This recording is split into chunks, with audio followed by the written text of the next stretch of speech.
혹시 한 주 동안 지내시면서 체험하신 하나님 나누실 분 계셔요? 예.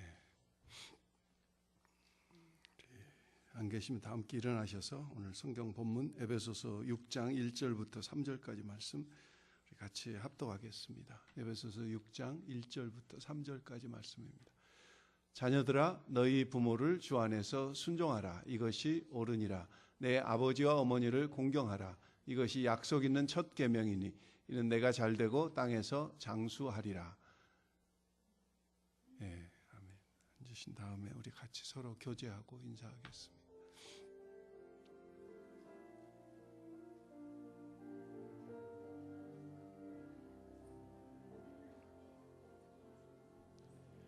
형제의 모습 속에 보이는 하나님 형상 아름다워라.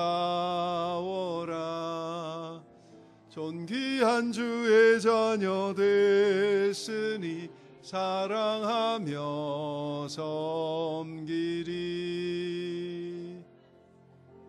자매의 모습 속에 보이는 하나님 형상 아름다워라.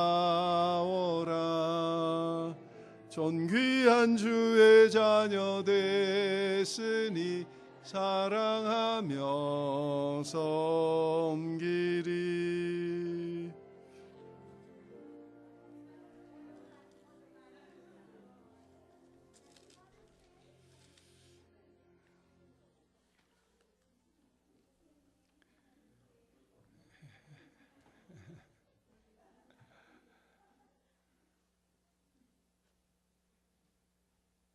오늘 제가 앉힌 밥 드시려면 빨리 앉으셔야 돼요, 자리에.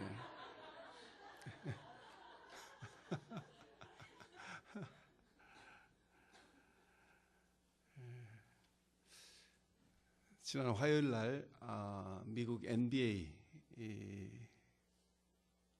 그에서 2014년 MVP로 그 오클라호마 시티 썬더라고 하는 팀에 소속된 케빈 듀란트라고 하는 25살 난 선수를 MVP로 지정했습니다. 그래서 이 케빈 듀란트가 그 억셉턴스 스피치를 하면서 많은 사람을 울렸어요. 자기를 오늘까지 있게 한 여러 사람들에게 감사하면서 맨 마지막에 홀 어머니로서 싱글 맘으로서 자기를 어머니가 키워주신 것에 대해 감사하면서 눈물을 울먹인 것들이 미국의 동영상으로 많이 퍼져서 우리에게 큰 감동을 주었습니다. 이 시간에 우리 잠깐 그 동영상을 좀 보고 내용은 그거예요. 처음 아파트에 자기 동생이랑 같이 이렇게 들어갔을 때 아무 퍼니처가 없었는데 그 어머니가 싱글 맘으로서 두 아들을 데리고 이렇게 사는데 얼마나 힘들었겠어요. 그래서 늘 굶주리고 힘든데 엄마는 배고파서 잠자리에 들어가는데 자기들을 늘 굶기지 않고 먹을 것을 주었는데 그때 자기가 알았다는 거예요. 그것을. 아파트에 아무 퍼니처도 없고 땅바닥에서 먹고 자고 그럴 때인데 이 엄마가 배고파서 잠자리에 들었던 걸 자기는 기억하고 있다, 안다. 그 이야기를 이 TV에서 하면서 그 엄마한테 이 완다 프레시라고 하는 자기 어머니에게 진정한 MVP는 당신입니다. 이렇게 고백하는 그 감동적인 장면입니다.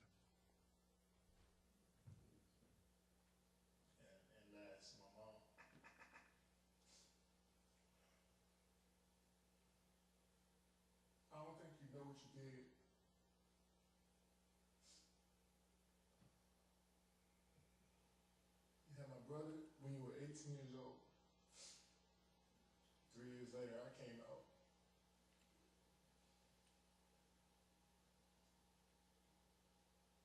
We were stacked, the odds were stacked against us. Single parent with 2 boys by the time you were 21 years old.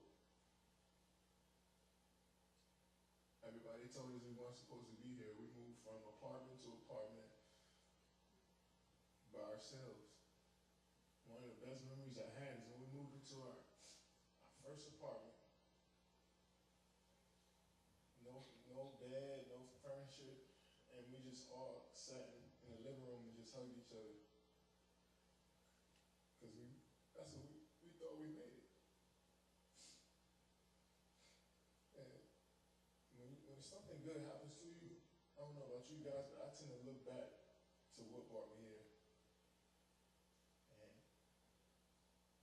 you wake me up in the middle of the night in the summer times, making me run up the hill, making me do push-ups, screaming at me from the sideline of my games at 8 or 9 years old.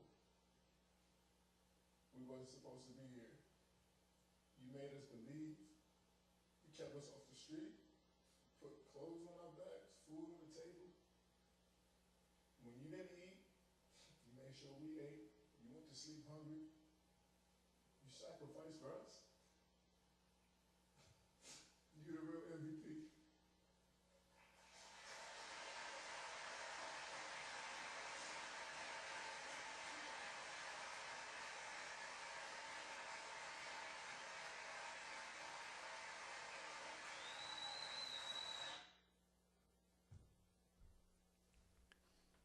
열여덟 살 때 3살 더 많은 자기 형을 낳고 자기 엄마가 21살 때 케빈 듀란트를 낳은 거예요.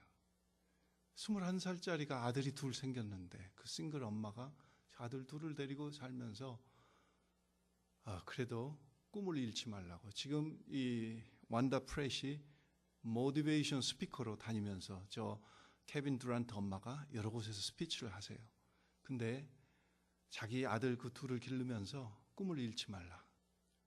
여름에도 깨워가지고 뛰고 정말 그 모든 운동을 하는데 계속 따라다니면서 그래서 우리 이 케빈 듀란트가 워싱턴 DC 인근에서 하이스쿨까지 마치고 자라고 오스틴 텍사스에서 유니버시티 오브 텍사스를 졸업하고 그리고 이제 시애틀 팀에 처음 드래프트 됐다가 지금은 오클라호마 시티 썬더라고 하는 그 팀에 소속돼 있으면서 NBA 선수 중에서 두 번째로 지금 사람들이 평가하기를 플로리다 마이애미의 누구죠? 그 선수 말고 지금 두 번째로 이 케빈 듀란트가 잘하는 선수로 인정받은데 금년도에 이 MVP 수상을 한 거예요. 이제 감동적인 장면들을 이야기를 들으면서 저는 이 케빈 듀란트의 엄마 이 완다 프렛뿐만 아니라 여러분들도 완다 프렛에 못지않는 그런 훌륭한 어머니라고 생각합니다. 지난 4월 제가 BBC 영국 방송에서 보도한 그 보도를 읽었어요.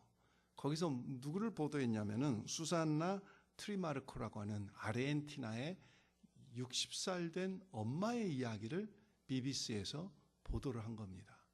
이 수산나 트리마르코라고 하는 사람이 12년 동안 경찰과 휴먼 트래피킹 크라임, 오거나이즈 크라임들하고 싸워서 10명을 법정에 세워서 그들로 하여금 10년에서 22년 징역형을 받게 하는 그 내용을 BBC에서 보도를 했어요. 근데 이 수산나 트리마르코는 2002년도에 자기 23살 난 딸을 잃어버린 겁니다. 실종됐어요. 집에서 잠깐 뭘 사러 나갔다가 이 딸이 아르헨티나에서 실종된 거예요. 며칠 있다가 찾았는데 경찰이 찾아서 집으로 보냈다고 했는데 다시 경찰이 오거나이즈 크라임에게 몰래 넘기고 경찰 서류에는 찾아서 집으로 돌려보냈다 그렇게 한 거예요. 지금도 수산나 트리마르코의 딸 베르는 집에 돌아오지 않고 있습니다. 그런데 2002년 이후로 2살 난 손녀딸을 남기고 딸이 사라졌으니 얼마나 큰 충격이 됐겠어요. 자기 남편은 죽어버렸습니다. 혼자 그 손녀딸을 기르면서 이 딸을 추적하면서 사창가에 수없이 드나들면서 6,000명 이상 되는 사창가의 여자들을 끌어내서 그들을 재활시키고 오거나이즈 크라임들, 이 휴먼 트래피킹 이 사람들로부터 구출해내서 재활시키고 회생시키고 그리고 마침내 그 10명의 경찰관들과 휴먼 트래피킹 조직원들을 법정에 세웠다. 그러기까지는 수많은 살해 협박을 당하고 자기 집이 두세 번 불타 없어졌습니다. 그리고 직접 이 수산나 트리마르코를 죽이려고 하는 살해 위협 속에서 여러 번 간신히 살아났어요. 어머니의 사랑이라는 것은 이런 것 아닐까요? 지금도 자기는 자기 딸이 어딘가 있는 줄, 어딘가 지금 어느 사창가인가 팔려서 있는 것을 생각하면서 그 딸을 찾고 있다고 그래요. 우리 모든 어머니들은 이 수산나 트리마르코나 이 완다 프렛 어머니보다 결코 뒤지지 않는 그런 헌신과 사랑과 희생으로 우리를 길러주셨기에 오늘 우리가 있는 줄 믿습니다. 이재철 목사님이 쓰신 책에 보면은 서울에서 만두집을 운영하는 어느 젊은 부부의 이야기를 듣고 거기 이렇게 쓰셨는데 그 이야기가 이런 이야기입니다. 매주 목요일 오후 3시가 되면은 그 만두집에 찾아오는 사람이 있는데 할아버지 한 분과 할머니 한 분이 찾아오셔서 같이 두 분이 앉아서 만두 몇 개를 놓고 먹으면서 둘이 손을 붙들고 애틋한 눈빛으로 서로를 쳐다보면서 이야기를 나누다가 시간이 좀 지나면은 또 아쉬운 듯이 그렇게 헤어지는, 매주 수요일 3시가 되면은 찾아오는 두 분을 보면서 이 만두집 젊은 주인 부부는 이분들이 젊어서 못 나눴던 첫사랑을 만나서 늙어가지고 서로 연애하는가 보다 이렇게 생각한 거죠. 어느 날 이 할머니 표정이 너무 어둡고 쇠약해 보이는데 와서 그날도 두 분이 이렇게 같이 이야기를 하면서 하다가 할아버지가 할머니를 부축해서 결국 나가고, 그리고 그 사라지는 그 뒷모습이 어쩐지 너무 쓸쓸해 보였는데 그 다음 주부터 이 두 분이 안 오신 겁니다. 그래서 너무 궁금하기도 했는데 그러다가 잊어버렸는데 몇 달이 지나서 할아버지 혼자 나타나신 거예요. 그래서 너무 궁금해서 이 만두집 주인 두 부부가 물어본 겁니다. 할아버지에게 여쭤본 거예요. 그랬더니 할아버지의 내용은 이런 겁니다. 두 사람은 실제 연애하는 관계가 아니라 실제 부부인데 자기는 아들 둘이 있는데 큰아들은 서울에 살고 둘째 아들은 수원에 사는데 부모님을 모시자고 하니까 큰며느리가 큰아들만 아들이냐? 동생도 부모님 한 분을 모시고 우리도 한 분을 모시겠다. 그래가지고 아버지는 큰아들 집에, 어머니는 수원에 둘째 아들 집에 헤어져 있게 되신 거예요. 일주일에 한 번씩 수요일 날 3시가 되면은 그 만두집에서 할머니 할아버지가 만나서 일주일 동안 못다한 이야기를 하고 또 아쉬운 듯이 헤어지신 거예요. 그러다가 결국 할머니는 먼저 돌아가셔서 이제는 내 혼자 그동안에 몇 달 동안 못 왔는데 내 혼자 이렇게 오게 됐다. 그러면서 그 할아버지가 이제 나만 죽으면은 된다. 천국에 가서 이제 같이 살 수 있을 거야 하는 그런 이야기를 그 간증으로 코테이션해서 쓰셨더라고요. 여러분들 중에서 보신 분도 계시겠지만은 몇 년 전에 한국의 한 방송에서 그것이 알고 싶다라고 하는 그 프로그램에서 현대판 해외 고려장에 대해서 이야기를 했습니다. 두 딸을 캐나다로 이민 보낸 노인 부부가 이제 딸들과 같이 살고 싶어서 했더니 큰딸이 캐나다에서 모시겠다고 해서 부모님이 가지고 있었던 8천만 원의 돈을 다 먼저 캐나다에 딸에게 보내고 비행기를 타고 캐나다에 도착해서 비행기에 내려봤더니 공항에 아무도 안 나온 거죠. 큰딸에게 전화했더니 전화도 디스커넥트 되고 연락이 안 되는 거죠. 부모님의 남겨진 그 8천만 원만 떼어먹고 없어져 버린 거죠. 그것을 방송국에서, TV 방송국에서 그것이 알고 싶다고 해서 취재를 다 한 거죠. 둘째 딸도 외면하고 결국은 현지에 있는 교회가 그 두 분을 케어해가지고 쪽방에서 원베드룸에서 살게 하시면서 깡통이나 병을 주어가지고 근근히 생계를 이어가신다고 하는 내용이 거기서 고발하는 실태였습니다.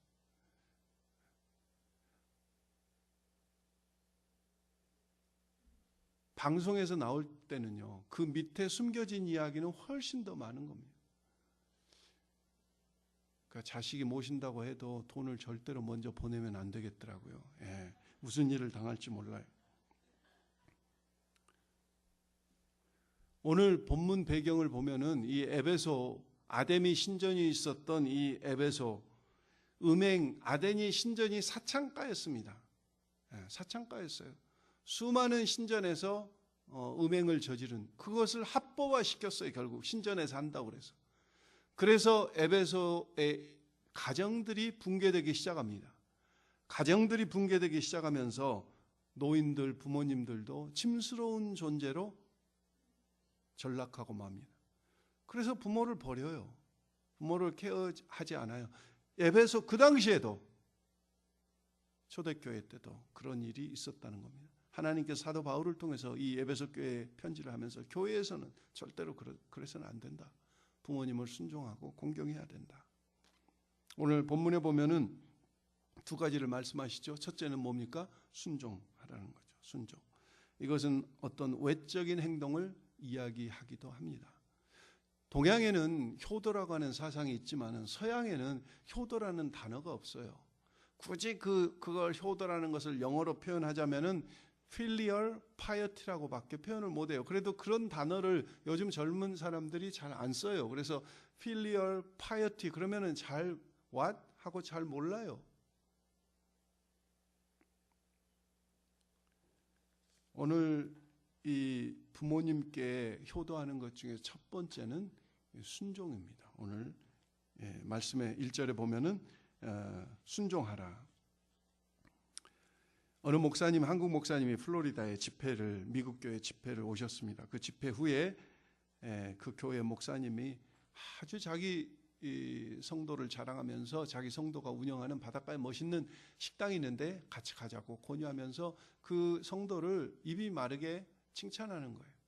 목사님 가만히 들어보니까 내용은 이런 내용이었습니다. 홀 어머니하고 아들이 어렵게 돈을 모아서 작은 식당을 경영하게 됐는데 꿈이 뭐냐면은 이 식당보다 더 큰 바닷가에 큰 식당을 한번 경영해 보는 게 꿈이었어요.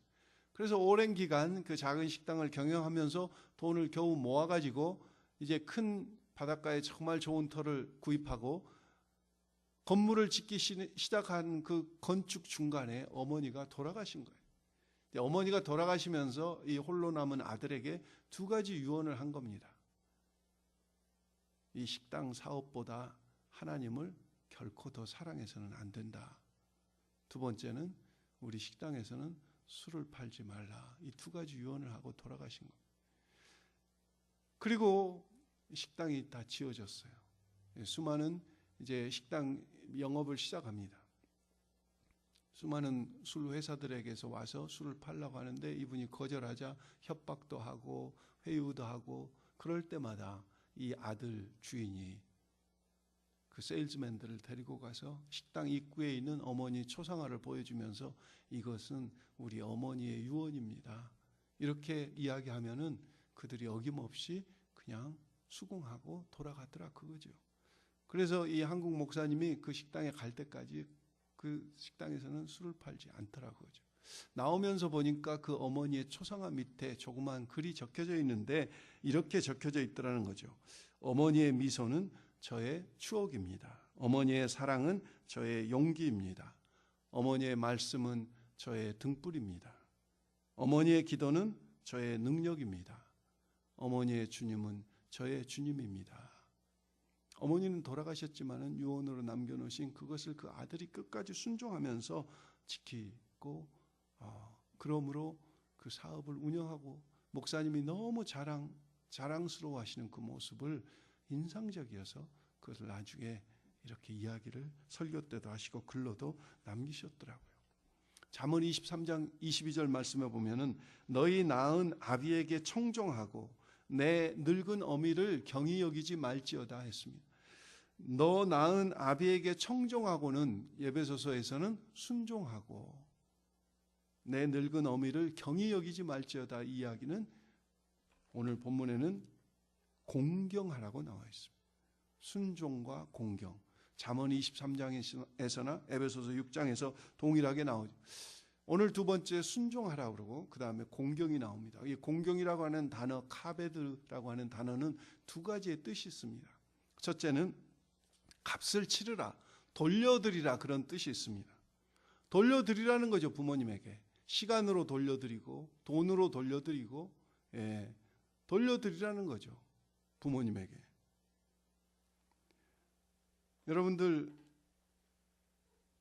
노인들 어르신들의 3대 고민이 뭔 줄 아셔요? 3대 고민. 잘 모르셔요? 권사님은 인비트윈인데 혹시 아실란가? 좀 가까우니까. 젊은 사람들은 아직 노인이 안 돼봐서 모른다고 그러죠.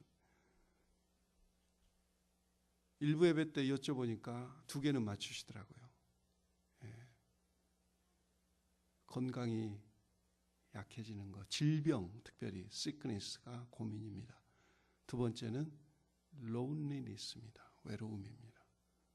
세 번째는 경제적인 문제예요. 여러분들의 부모님들은 훌륭하셔서 경제적으로 여러분들에게 도움을 청하지 않고 계신지 모르겠지만은 그런 부모님들은 70%에 해당되지 않는 분이에요.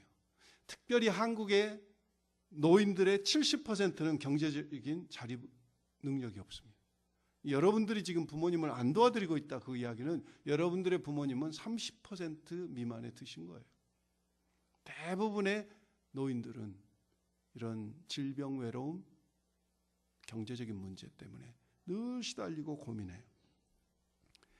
작년 8월 18일자 뉴욕 타임즈에서 한국에 대해서 부끄러운 보도를 했어요.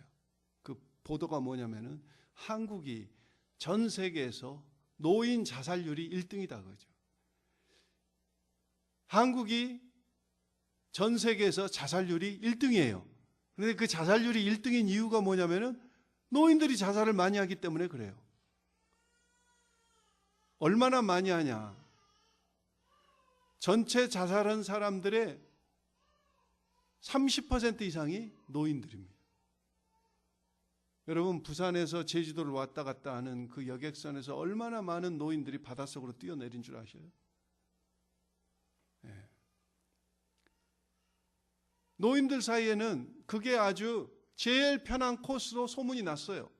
교통사고를 나거나 어디 빌딩에서 떨어지면 시체가 흉측하니까 자식들에게 이게 또 못할지도 하는 거니까 바닷속에 빠지면 시신을 찾을 수가 없으니까 자식들도 잊어버리고 자식들에게 부담 주지 않기 위해서 바닷속에 뛰어내리는 거예요. 한국에서 매일 40명이 자살합니다. 그중에 13명 이상이 노인들이에요.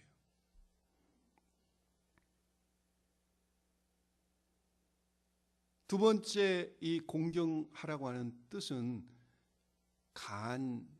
이 카베드라고 하는 뜻은 간이라는 뜻이 있습니다. 리버.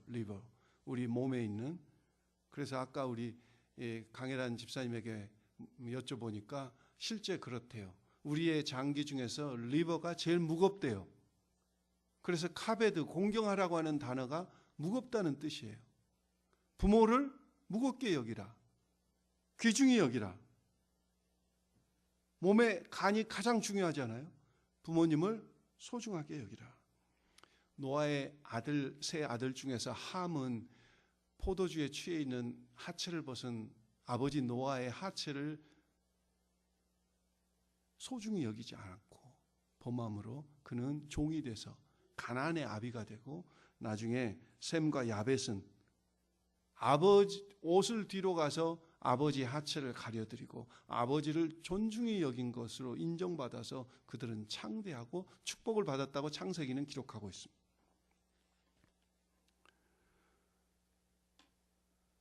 여러분, 피터 루벤스의 그림 중에서 피터 루벤스라고 하는 사람은 독일 사람입니다. 독일에서 태어났는데 벨지움에서 활약하기도 하고 중세기 17세기 활약했던 그 인생의 마지막 한 10년 남겨놓고 그린 그림 중에서 이 사이먼 앤 페로라고 하는 시몬 앤 페로라고 하는 그림이 있습니다. 그 그림을 조금 후에 좀 보여주시겠는데, 그 그림을 보기 전에 우리 룻기, 구약성경 룻기 1장 16절부터 17절 말씀을 찾아서 같이 좀 합독했으면 좋겠습니다. 사사기 다음에 룻기가 있죠. 구약성경 룻기입니다. 룻기 1장 16절 17절 말씀입니다.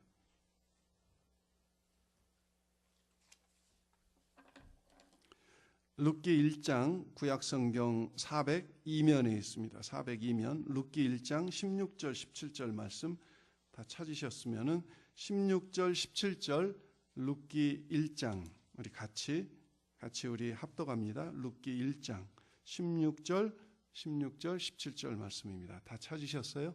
예. 16절 17절 같이 합독합니다. 룻이 이르되 내게 어머니를 떠나며 어머니를 따르지 말고 돌아가라. 강권하지 마옵소서. 어머니께서 가시는 곳에 나도 가고 어머니께서 머무시는 곳에서 나도 머물겠나이다. 어머니의 백성이 나의 백성이 되고 어머니의 하나님이 나의 하나님이 되시리니 어머니께서 죽으시는 곳에서 나도 죽어 거기 묻힐 것이라. 만일 내가 죽는 일 외에 어머니를 떠나면 여호와께서 내게 벌을 내리시고 더 내리시기를 원하나이다 하는지라. 한번 생각해 보십시오. 나오미는 아무것도 없습니다. 아들 둘도 죽었고 남편도 죽었고 고향 예루살렘으로 돌아가도 아무것도 없습니다. 아무것도 없는 시어머니 나오미를 며느리 룻이 이방 여인입니다. 모압 여인입니다. 그 이방 여인 모압 여인이 떠나지 않고 어머니를 끝까지 어머니하고 생명을 같이 하겠습니다. 어머니 하나님이 내 하나님이 되고 어머니 죽는 곳에 나도 죽겠습니다. 이런 아주 단호한 고백과 함께 나아갔을 때 이 소문이 온 예루살렘에 다 퍼진 거죠. 그러니까 보아스가 그 소문을 듣고 안 거죠. 하나님께서 이 룻의 귀한 고백을 받으셔서 룻이 나중에 우리가 아는 대로 누구의 아내가 되죠? 보아스의 아내가 되고 누구의 할머니가 되죠? 다윗의 할머니가 되잖아요. 그래서 이 다윗의 이 혈통을 따라서 예수 그리스도가 이 땅에 오시잖아요. 하나님께서 부모를 공경하고 시어머니 나오미를 떠나지 않고 비록 이방 여인이지만은 끝까지 그가 그 시어머니에게 하나님 말씀대로 순종하면서 어머니를 공경할 때 하나님께서 그를 정말 귀한 그릇으로 이렇게 사용하셔요. 그림이 조금 그렇죠. 예. 좀 그렇죠. 예. 무슨 그림인 것 같아요? 젊은 여인의 젖가슴을 빨고 있는 노인. 이게 좀 설교 시간에 이게 주일날 교회에서 이야기하기 좀 그런 그림 아닙니까? 저 그림은 세인트 피터스버그의 박물관에 진품은 소장되어 있는데 세계적인 그림입니다. 저 그림에는 이런 사연이 담겨져 있습니다. 아버지가 무슨 잘못을 저 그림 속에 남자는 아버지고 여자는 딸입니다. 근데 아버지가 무슨 잘못을 해가지고 정부로부터 굶겨 죽는 사형 언도를 받은 거예요. 굶겨 죽는. 그러니까 그냥 죽이는 게 아니라 굶어서 서서히 죽어가는 그 아버지를 이 딸이 면회를 갔습니다. 빼빼 말라서 죽어가는 이 아버지에게 굶겨 죽이는 형벌이기 때문에 몸 수색을 당해서 아무것도 가지고 들어갈 수가 없어요. 자기가 가지고 있는 것은 가슴밖에 없습니다. 그래서 아버지에게 죽어가는 그 아버지에게 자기가 할 수 있는 유일한 한 가지는 이 아버지를 죽어가는 아버지를 어떻게 살려보고자 그랬다고 그 아버지가 살겠어요? 자기 가슴을 물린 겁니다. 나라에서는 이 소식을 듣고 깜짝 놀랐어요. 그래서 저 아버지가 저 딸 때문에 석방돼서 살았다는 이야기가 저 그림의 배경 이야기입니다. 여러분, 오늘 본문으로 다시 돌아오셔서 이 에베소서 6장 말씀에 보시면은 부모님께 순종하고 부모님을 공경하는 것이 이것이 무슨 계명이라고요?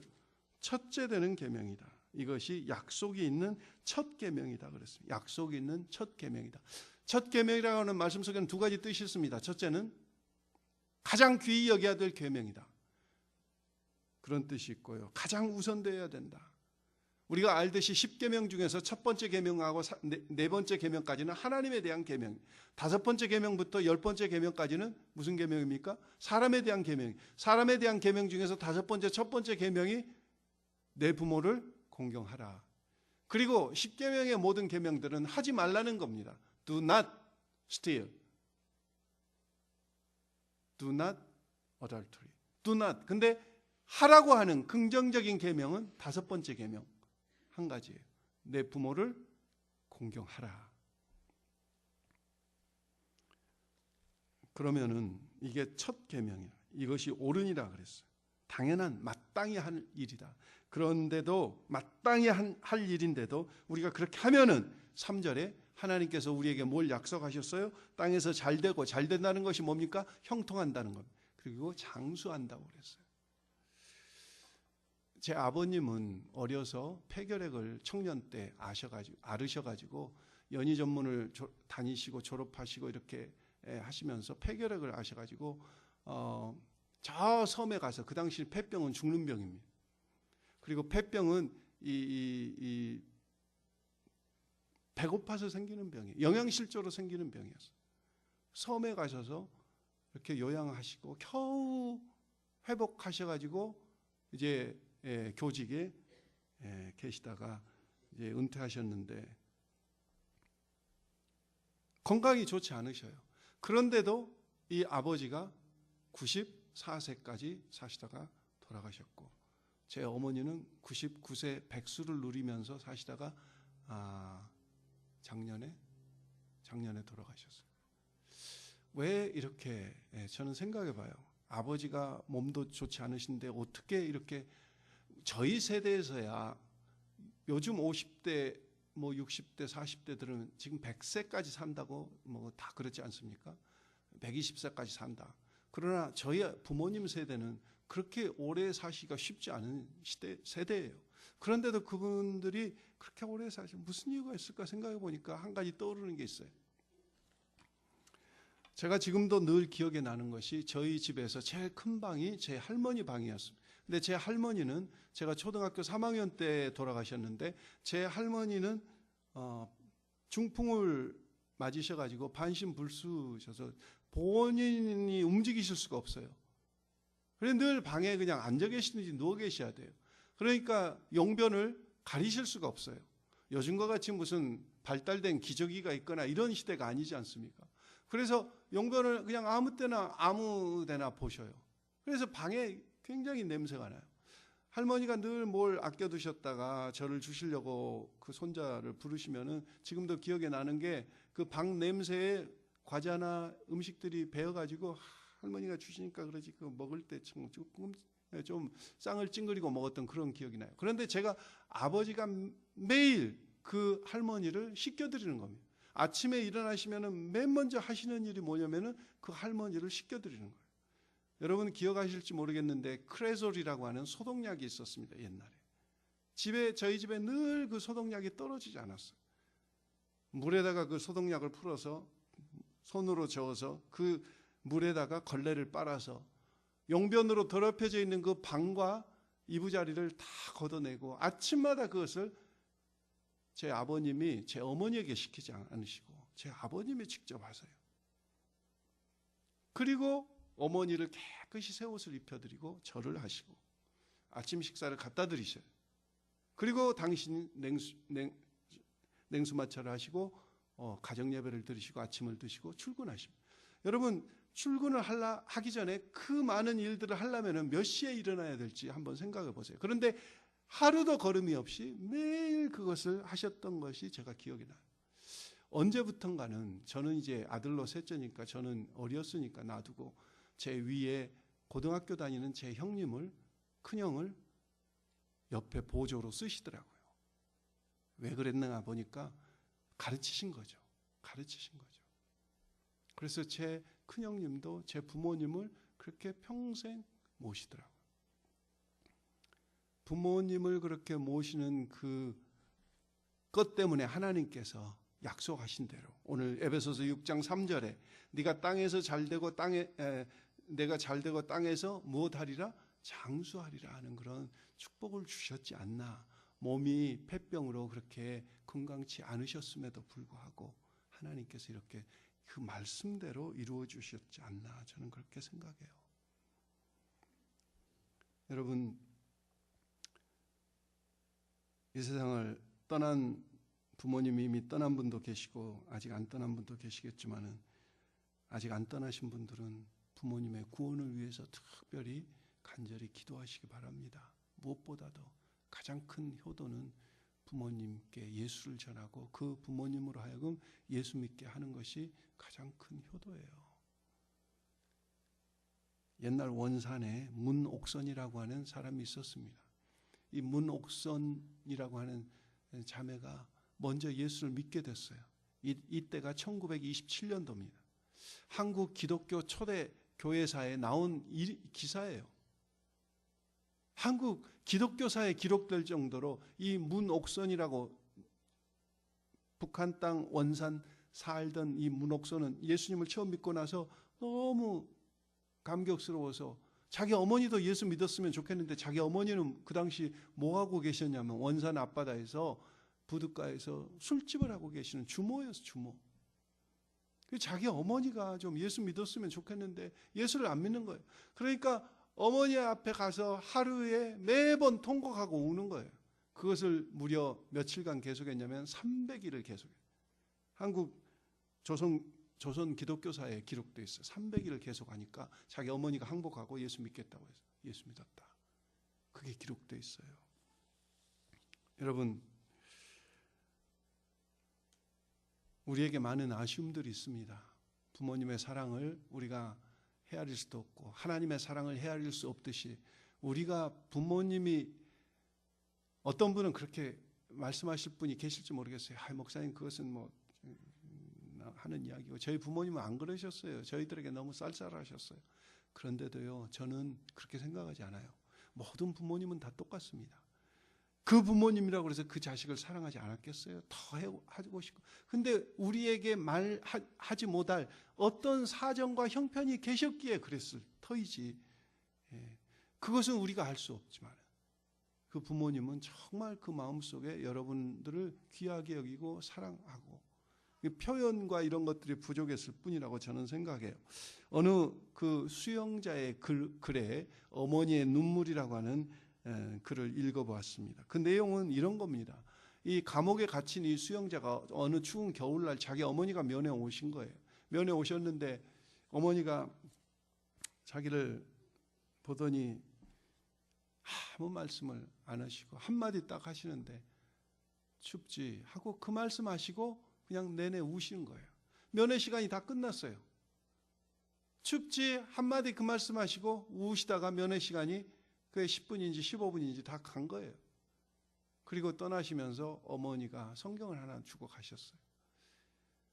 그리고 지나는데 어머니가 면회를 안 오시는 거예요. 이 친구 마음이 섭섭해지기 시작했어요. 얼마 있다가 자기 형이 면회를 왔습니다. 형에게 그 이야기를 했습니다. 어머니가 이만저만해서 이렇게 울고 가시더니 성경론 주고 가셨는데 그 뒤로 면회를 안 오신다고, 도대체 어떻게 된 거냐고. 그랬더니 너는 무슨 일이 일어난 줄이나 아냐? 너 면회하고 오셔서 어머니가 내가 잘못 키워서, 내가 잘못 가르쳐서 제가 감옥에 갇혔으니 내가 어떻게 따뜻한 방에 내가 혼자 잘 수 있겠느냐. 방에 불을 끄시고 연탄불을 넣지 않으시고, 그리고 식음도 전폐하시고, 방에 아들이 감옥에 갇혔는데 내가 어디를 마음대로 돌아다닐 수 있겠냐 하면서 그러시다가 몸져 누워있는데 너는 지금 무슨 소리를 하고 있냐. 그래서 그 수영자가 어머니의 눈물이라는 그 내용 속에 마지막을 이렇게 썼습니다. 금수만또 짐승만또 못하 내 두 눈에 처음으로 뜨거운 눈물이 솟구쳐 올랐습니다. 그리고 그날부터 나는 어머니가 남기고 가신 성경을 읽기 시작했고, 어머니의 눈물이 내 죄에 대한 하나님의 눈물이요 하나님의 사랑인 것을 깨닫게 되었습니다. 그렇게 고백한 글을 읽어봤습니다. 아비의 마음, 부모님의 마음은 다 똑같은 겁니다. 성경에 보면은요, 다윗이 압살롬이 요압 장군의 칼에 죽임을 당했을 때 사무엘하 18장 19장에 보면은 통곡하는 장면을 여러분들이 기억하시지 않습니까? 문 위에 올라가서 누각에 올라가서 다윗이 이렇게 소리 지르지 않습니까? 내 아들 압살롬아, 내 아들 압살롬아, 내가 너를 대신하여 죽었더라면은 압살롬 내 아들아 그러면서 통곡하지 않습니까? 여러분 아시듯이 압살롬이 다윗에게 있어서 어떤 아들입니까? 아버지를 거역하고 배반하고 그 왕권을 탈취하기 위해서 반란을 일으키고 아버지의 후궁들을 백주에 범했던 이런 불효막심한 이 아들이 죽었는데 또 아버지 다윗은 그렇게 통곡하지 않습니까? 저는 그게 하나님의 마음이고 이게 모든 부모님들의 마음이라고 믿습니다. 예수님께서도 전혀 그러실 필요가 없는데 육신의 부모님을 정말 순종으로 섬기셨습니다. 누가복음 2장 51절에 보면은 예수께서 한 가지로 내려가사 나사렛에 이르러 순종하여 받드시더라. 자기 육신의 부모님을 순종하여 받드시더라. 그리고 주님께서 십자가에 달려 돌아가실 때 끝까지 여자여 보소서 아들이니이다. 보라 내 어머니다 하고 요한에게 자기 육신의 어머니를 부탁하지 않습니까? 예수님이 그 본을 보여주시지 않았습니까? 우리는 아무리 헤아리려고 해도 우리 육신의 부모님들의 사랑을 하나님의 사랑과 같이 헤아릴 길이 없습니다. 늘 생각하면 아쉽고 부족한 것뿐입니다. 양지동 선생님이 쓰신 시, 이응렬 선생님이 작곡하신 어머니의 마음, 제가 마지막으로 읽어드리고 오늘 말씀 마칩니다. 나실 제 괴로움 다 잊으시고 기르실 제 밤낮으로 애쓰는 마음, 진자리 마른 자리 갈아 넣으시며 손발이 다 닳도록 고생하시네. 하늘 아래 그 무엇이 넓다 하리요. 어머님의 희생은 가히 없어라. 어려서 안고 업고 얼려주시고 자라선 문기되어 기다리는 마음, 알을 싸 그릇 될 싸 자식 생각에 고우시던 이마에 주름이 가득 땅 위에 그 무엇이 높다 하리요. 어머니의 정성은 그지없어라. 사람의 마음속엔 온가지 소원, 어머니의 마음속엔 오직 한 가지, 아낌없이 일생을 자식 위하여 살과 뼈를 깎아서 바치는 마음, 이 땅에 그 무엇이 거룩하리요. 어머니의 사랑은 그지없어라. 기도하겠습니다. 좋으신 아버지 하나님, 육신의 부모님들을 통하여 저희의 육신의 생명을 허락하시고 지금까지 또 부모님의 사랑으로 말미암아 하나님의 사랑을 조금이라도 깨달을 수 있도록 우리에게 육신의 부모님들을 허락해 주셨음을 감사합니다. 첫째는 하나님께 감사하고 그 다음으로 우리를 위해서 희생하고 수고하고 헌신하며 저희를 길러주신 우리 육신의 부모님들께 다시 한번 감사드립니다. 하나님, 우리의 감사가 그저 입술로 그치지 않게 하시고 또 일상에 그저 한두 번 하는 것으로 그치지 않게 하시고 정말 우리의 본심에서 진심에서 나와서 부모님을 말씀하신 대로 순종하며 공경하는 그런 모든 자녀들 되어서 하나님이 약속하신 대로 땅에서 잘되고 장수하는 축복들이 모든 가문마다 다 이어지는 귀한 성도들의 가정 되게 하시옵소서. 하나님 감사드립니다. 예수님의 이름으로 기도했습니다. 아멘.